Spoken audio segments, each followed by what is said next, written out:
All right, we are here in Seattle with Denis, and we are at Kafatek. Yep. So today I just wanted to do a little bit of an interview to have you guys get to know Denis a little. How did this all start? How did Kafatek become a thing? How did the Monolith grinder become a thing? And what your background is? Because to me, the Monolith is my favorite grinder, right? And I've talked about it extensively in many, many videos. I love the Monolith and I love the Shuriken burrs. And what's been amazing about Kafatek is that it is based in Seattle. It is a place that you can come to, you can see the manufacturing happen, and it is done here in the United States. So it is very, very hard to manufacture in this country. Wanted to come by and talk about it and sit down with Denis. So I think let's do a little bit of an intro. So who Yeah. are you? So my name is Denis Basaric. So I'm the, owner of the Kafatek. I design everything, we make everything, and everything is made in house. So the Kafatek really started because a lot of people wanted these grinders, and I never intended to make them. So back in 2011.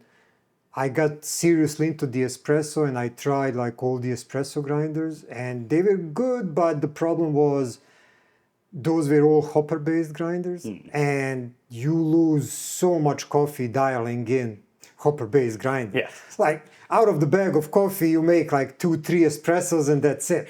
So it's no good.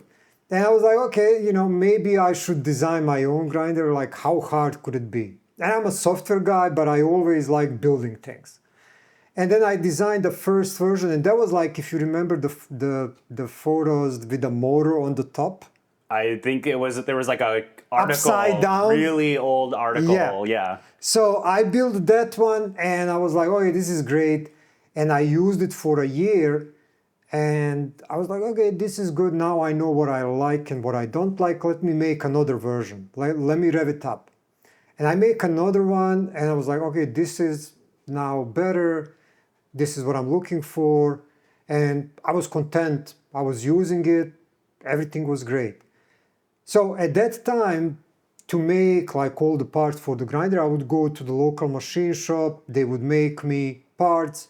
And if you do any machining, whether you make 1 or 10 or of something, it's always the same price because all the money is in programming and the setup of the machine, and then once all that is done, the minor task is actually making the parts.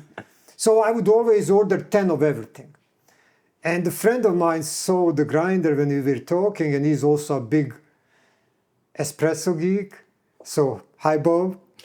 He will know. And he was like, can you make me one? He knows I have extra parts. I was like, sure, I can make you one. Why not? He's like, I'll pay you. Okay. And I make him one, and then he likes it. He tells it to a couple of people, and then slowly, one by one, I sell those 10 grinders. Wow. And then people keep contacting me, can you make me one? I was like, oh, I didn't mean to get into this, but sure, I'll make you one. And I'll make a small production run. And I started doing production runs of 10, 20, 30. And that kind of started over the years, like a snowball rolling down the hill. Then I got into the trouble with manufacturing because the tolerances are too tight. And then when I request I need 100% inspection, then the machine shops, well, why do you need all these tight tolerances? And I would say for a coffee grinder, I would say, what? Who needs that for a coffee grinder? And I was like, okay, now this doesn't make sense. Maybe I could see, how do I make these parts myself? And I start watching YouTube videos. I was like, man, maybe I could learn this. And I started learning that. I got small CNC machine in a garage and I started learning how to make parts. And that took a year, about a year, and I was like, now I feel comfortable, but now I need a better machine. And then I buy a better machine, I put it in a garage and start making slowly the parts. I didn't make everything. I started small. Maybe I just make this knob, or maybe I just make this funnel. and then that's how I started, little by little. And then once I get comfortable with that, okay, I can make a quality part, my tolerances are good, now I can take a little bit more on. And then I buy a second CNC machine, I put it in a garage. And go for like 6 months like that. I was like, I need one more. And I buy a third CNC machine, I put it in a garage, now garage is full. Like you can only move sideways in a garage, that's it. And then I make parts in there. And that's been going on for like year and a half or 2 years. And it was great, but then, you guys keep buying them. And I was like, okay, I can't do it anymore in a garage because it was a mess. The garage was full of machines and the house was full of parts. Like the motors were stacked up to the ceiling. It was a mess. I was like, I got to move out, get some help. And we moved here into the first bay and then move everything. And then I got one guy to help me out. It's hard to find good people, and the team that I have right now, it's really, really good. It's all great guys. They care about the grinder, they care about what they do. And, we just want to make a good product. And it's like what I try to kind of, teach everyone here that works for me. It's like, the first thing is we got to make a good product that we are proud of. Like it doesn't matter how long it takes, but we got to make a good product. That's the key. That's what, everyone is buying.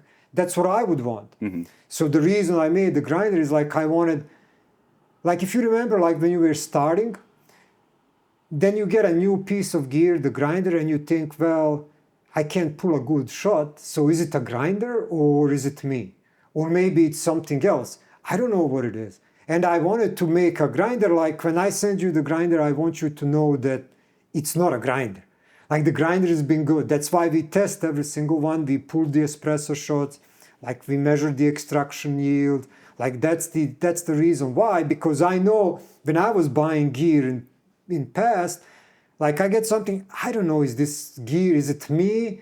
Maybe is it the grinder? Is it the burrs? I cannot pull a good shot. So I wanted to like, whoever gets the grinder, I want you to know it's not a grinder, Like we really want to make sure it's like a good product. Mm-hmm. And so that's how it, I started making those parts, and then more and more I pull the things in-house so I can control those tolerances. And it's like I want to inspect all the critical parts. Like if it touches the burr, I want it inspected. And then like 2019, I think, we were using SSP burrs.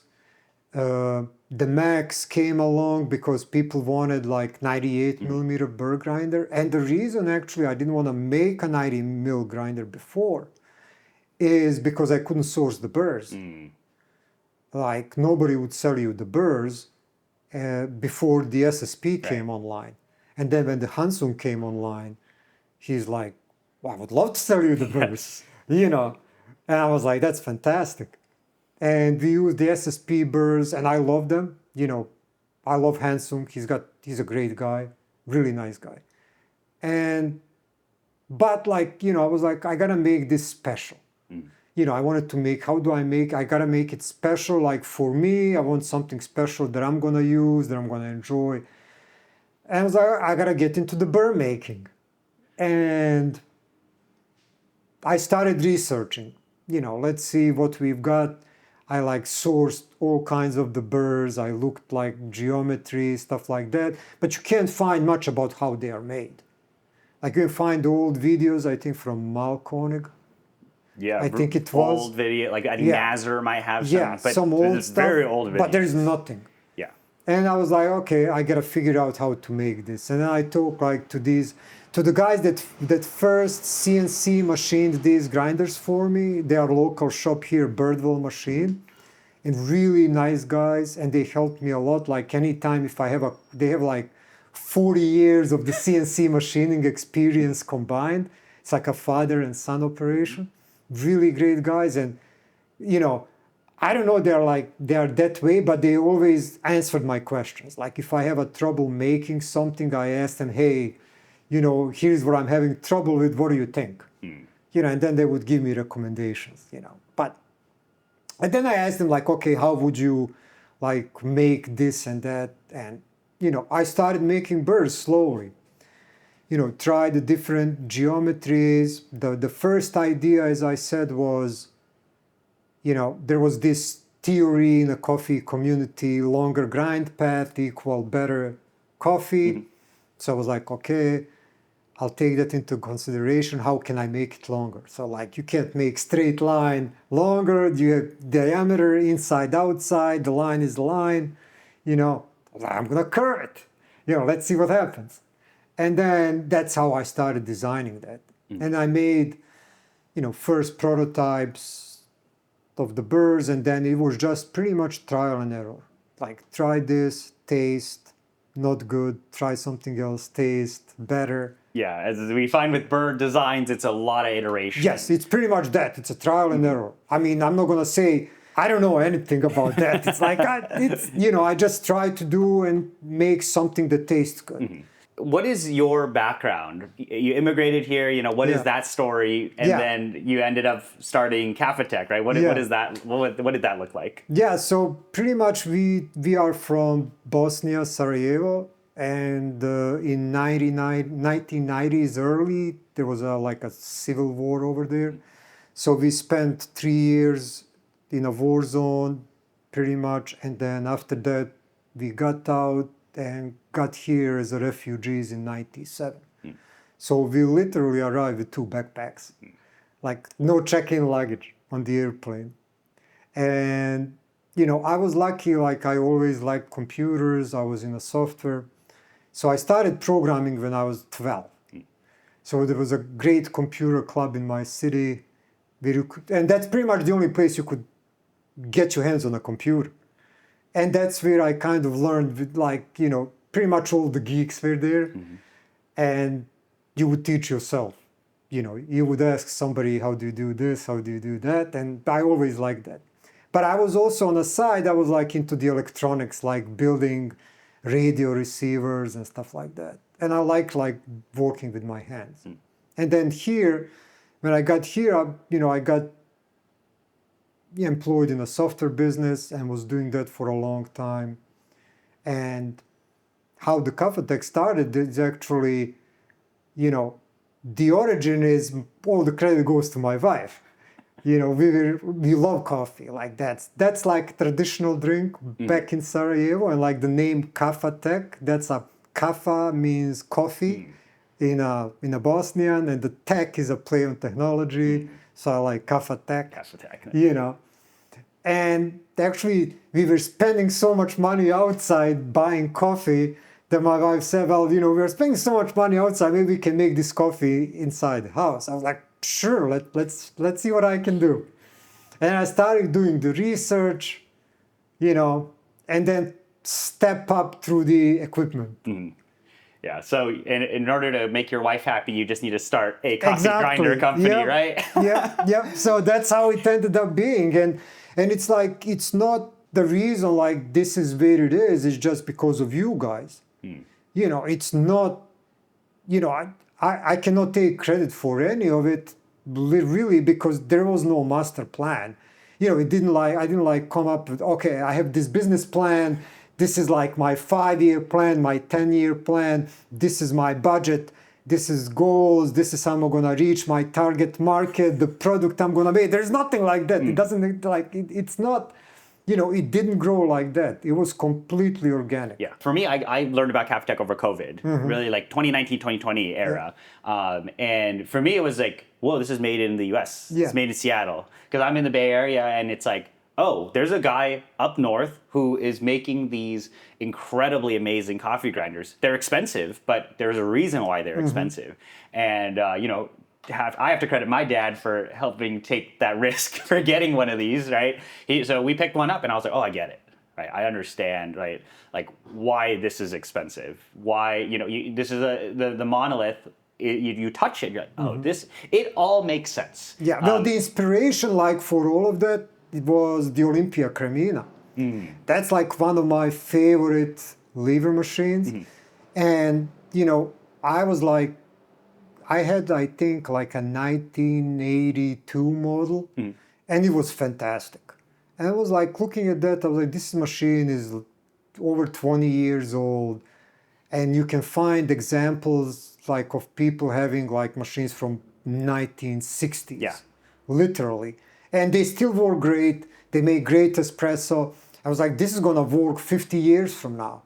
And I was like, I would like to make something like that. Like if I'm designing, making something, I would like it to last 50 years. And that's like one of the reasons for the motors that I got. These are the Oriental motors. So one of the big things is like, even these AC motors, I think they are rated 10,000 hours continuous use. So like, I was like, yes. And the DC motors on a Max, I think they are rated 40,000 hours. It's like something crazy number.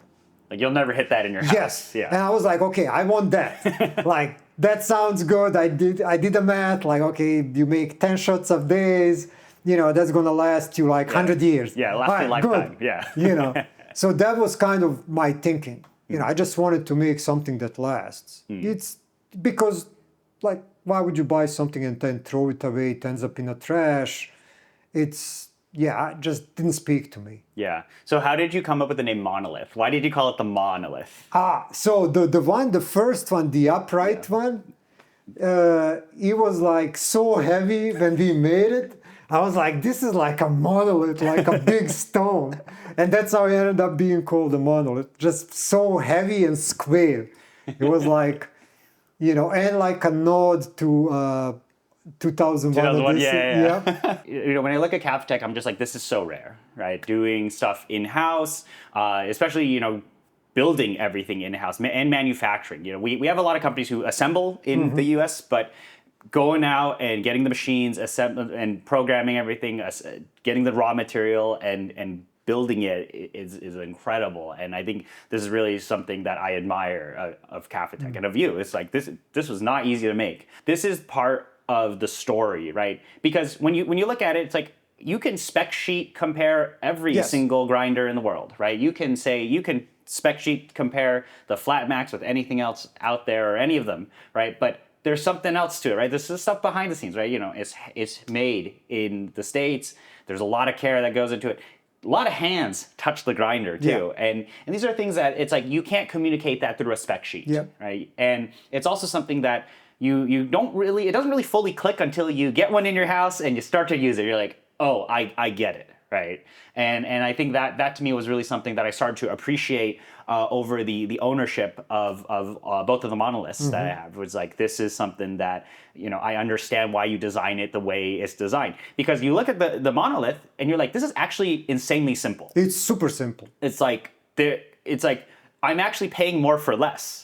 But it makes sense, and you have no problems. Because that was like one of my design goals. It's, I was looking at the Olympia Cremina, and then if you look at it, it's a simple machine. There is nothing in it. You have a boiler, you have a group head, you have a couple of seals, you have a lever on top, you have a pressure stat, and you have a heating element and a shell around it, and that's it. And I was like, okay, if you really want to make something that lasts, it cannot be complicated. It's got to be simple.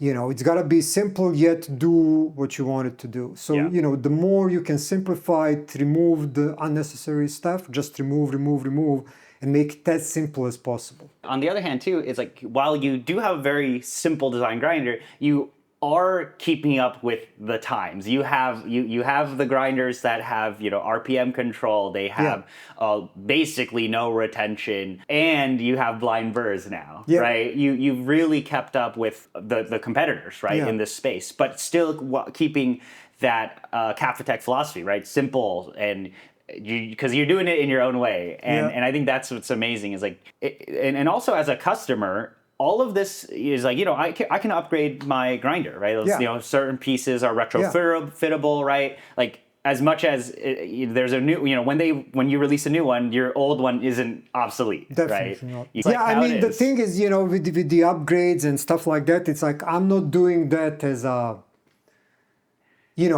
as like, I just want to do it, but I'm doing it based on the feedback that I get from people that buy the grinders. They would say, I don't like this, or I wish this was better, Or, with the blind birds, people said, we would like the blind birds, Yeah. and I say, fine, I'll do that, no problem. Mm-hmm. Because at the end, like, we serve you. I have a grinder that I made, I love it, mine is set in stone, I'm fine with it, it's great, but like now we are making grinders for you guys. Yeah. And like you guys say, I want blind birds, we'll do the blind birds. We'll try to do the best job possible there. Because like I think that makes sense to me, like even with the software, like when you write the software, first you want to fix the bugs, you want to, improve the product and polish it over time. Mm-hmm. It's like, like the cars, the Porsche 911. Like it's iconic car because it's been improved for last 60, 70 years. Yeah. And the shape is something you recognize right now. Any of them, mm-hmm. the shape is the same basic shape, but they kept polishing. Yeah, and then even you look at the 911 example, right? It's like your older 911s aren't just suddenly outdated, right? Yeah. Like same thing with the Monolith. Like, there are plenty of people I know who own the Flatmax 1 and they own the Flatmax 2. Yeah. Right? And it's like, it doesn't mean that this is now not worth anything, right? So Yeah. in fact, some people even want the older model, which is Yes. like how it is. Yeah, like these first generation Conicals, like most of them are still running. Yeah. Like that I know of, most of them are still running. There's nothing wrong with them. It's a great grinder. And most of the people, I know a lot of people that, just bought it and they keep it and they use it still and they are perfectly happy with it. Mm-hmm. Like they want to upgrade to anything. They're like, I'm all set. This is great. Yeah, but the thing that I have always liked about Kafatek is still accessibility. So it's like, I could post on the forums and get access to you. You can go in and talk about your experience with the grinder, and it's a community around the Monolith. Yeah. And this is something that when I talk about, well, what grinder should you buy, right? If you were to spec sheet compare, yeah, of course, spec sheet compare. Everybody got the same specs, right? Let's just say that. But there's still some stuff that you can't buy on a spec sheet, right? It's the relationships, right?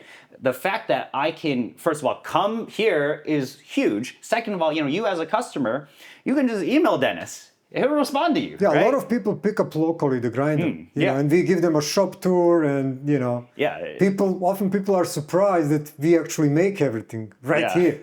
Yeah. They're like, I didn't know you are making everything here. Yeah. So it's just like that. That's the type of stuff that I really wanted to just show you guys and talk about, because it's just, again, it's so rare to have this type of stuff. But there are always new things coming out with Kafatek. And that's all based on requests. Like Community feedback. yes, Yeah. like people ask me, I'm willing to try anything. Let's try it out and let's see how it comes out. Maybe it makes it better, maybe it doesn't, and most of the things don't pan out. Trying it, because you never know. Like some idea might turn out to be great, and then everybody benefits. Yeah. But I think we'll wrap up now, but Yep. stay tuned for a lot of the new Yes. Kafatek stuff. Yes. There are some really, really amazing things that are going to come out, hopefully in the near future. Hopefully by the end of the year, maybe. yeah. I don't know. We'll see. Yeah, maybe the return of the Lev Tamp. Yes. Or those catch cups. Those thing cups. There's a one over there. Yeah, but those are rare now. Those Yeah. are so rare. You could be making burrs, you could be making catch cups, right? I don't Yeah. know, make the burrs. Burrs. But there's going to be some new stuff that will eventually show off. We're definitely going to come back in town. It's very easy to get here and very accessible. And I just love showing off places like this, right? Businesses like this, people like Denis. Thank you. It's just like, it's so hard to do what you do. So I really want to thank you guys for listening and watching the video and listening to Denis as well. And I want to thank Denis for letting us be here and filming a video with us. Thank you. So Thank thank you. you so much. Thank you. Okay, goodbye. So is this